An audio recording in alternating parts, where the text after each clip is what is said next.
haven't got enough money to feed my family, but I make too much to get food stamps. I don't even make $10 an hour. Right. Now, if you took that money and subdivided it between the taxpayers in this country, we would stimulate the economy. You know why? Because we'd go out and pay off bills, pay off tax debts, create jobs, and buy stuff that we need. Caller. That's how you stimulate the economy. There's no way that you can look at this film and not be motivated to write your congressman. It really got me thinking. It really opened up my mind. A lot is at stake for our generation, and now the burden's going to be on us. We were having an electronic run on the banks. They decided to close the operation, close down the money accounts. If they had not done that, their estimation was that by 2 o'clock that afternoon, $5.5 trillion would have been drawn out of the money market system of the United States, would have collapsed the entire economy of the United States, and within 24 hours, the world economy would have collapsed. It would have been the end of our economic system and our political system as we know it. Crush is going to come. My baby granddaughters are going to pay for it. It was a sobering reality. It impacted me deeply. If you're an American, if you care about this country, you need to see this film. September 18th, 2008. A lot of people call it the abyss.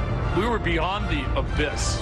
I mean, you have to understand that in the history of the financial world, we never had $786 billion be withdrawn from quote-unquote safe money market accounts. This was about the banks. This was about a withdrawal of maybe $2 trillion and like the world's biggest margin call. And that's why, when they made the point, we've got to act and do things quickly, we did. It really gave me a sense of urgency that I didn't know was there until watching this film. This is not just something that happened last year. It's been in the making for 20 or 30 or 40 years. I've never seen a documentary like this. It was shocking, it was disturbing, it was frightening, but it was necessary. I think everyone needs to see this film. And we had borrowed about $55 trillion.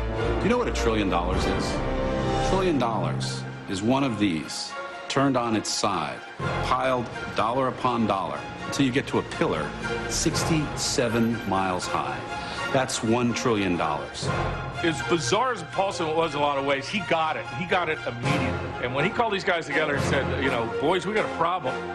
You know, we're not any geniuses in economics or finance, we're representatives of the people.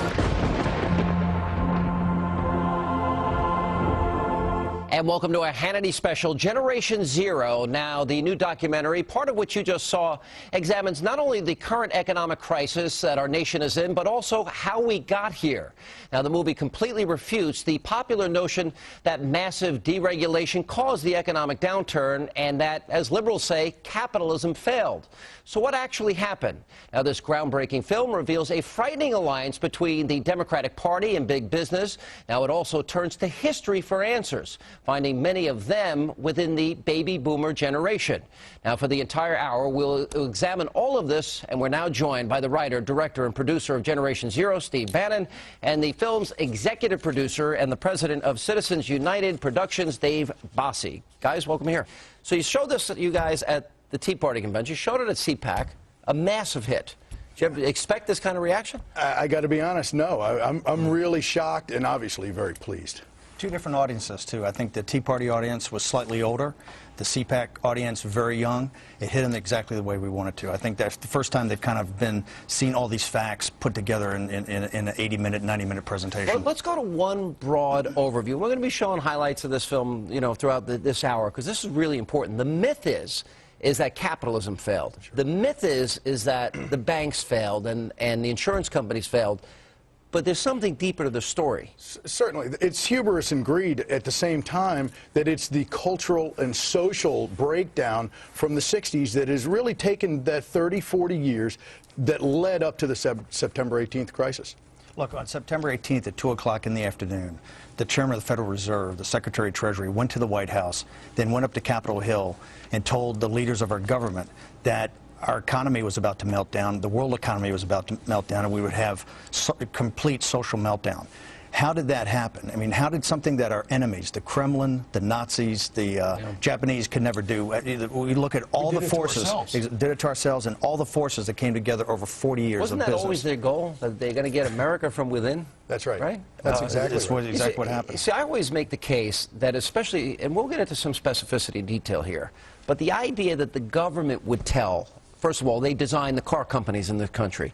The government would tell banks and financial institutions that they've got to make risky loans that they know people are never going to pay back. Sure. Look, the greatest generation, the World War II generation, it would never dawn on them to take the type of risk that these people did. The people who were the 60s hippies, the people at Woodstock in the 60s who became the yuppies of the 80s and really the barons of the 2000s and really are the leaders around the country that helped cause this.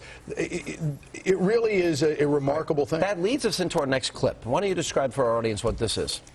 But for example, we got, go ahead. The next clip is where we show the mothers the mothers of the 1950s. We show their lives. We show their lives in the Great Depression. June Cleaver, Donna Reed. We show what their formative experiences were. The Great Depression, World War II, where they had nothing in the Great Depression. Then in World War II, their husbands, their boyfriends, their uncles were in this slaughter pen of World War II.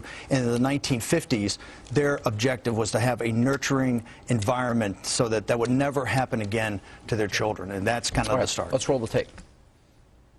People really misunderstand the 1950s. They think in terms of like June Cleaver and Donna Reed, as if everybody was discriminating against women, forcing them to stay at home. But that isn't it at all.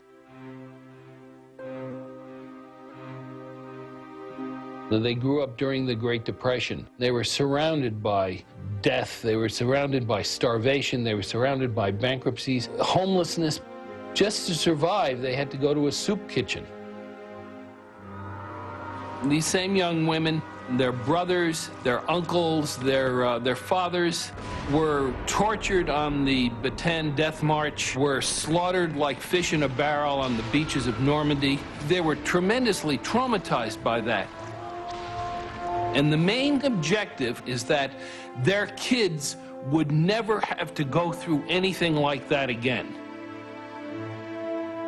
These are mothers who had suffered their whole lives. They considered a home with a white picket fence to be the dream of a lifetime. They lavished enormous amount of love on their kids. They gave them anything they wanted, gave them all the attention they wanted. So these kids pretty much grew up getting their own way. You know, I watched this and it reminded me of my parents. You know, my father grew up really poor. It was a big deal. He signed up for World War II, fought for 4 years in the Pacific. And it was a big deal for him to get a 50 by 100 lot, you know, a Cape Cod house, 4 kids. I had 3 older sisters and 1 bathroom. It was not good. But this was were they too indulgent because of their experiences? I think that's right. Look, that's what we explain in this film. I think that we go through how that generation wanted to protect and really do the best that they possibly could for their kids because they didn't want them. They had seen what the Great Depression had been. They had seen World War II and just the meat grinder that our boys signed up for and went day after day. So I think that because of that cultural reality for them and that they felt that they wanted to protect them, and that's what they did. And as you see the arc of this story, this epic, you have to see where we came from, where the boomer generation came from. Look at what we had. Look at what was bequeathed to us. You know, a country at peace, a country with a large industrial base, a country with very sound finances. If you look at the start of the story from the 1950s, there's no generation that could have ever started with more that was given to them by a country. Straight ahead, a look at how and why the Democratic Party has allied itself with big business. Plus, how those who survived the Great Depression produced a generation of spoiled brats, and how those brats helped bring about the collapse of the American financial system. It was all about me.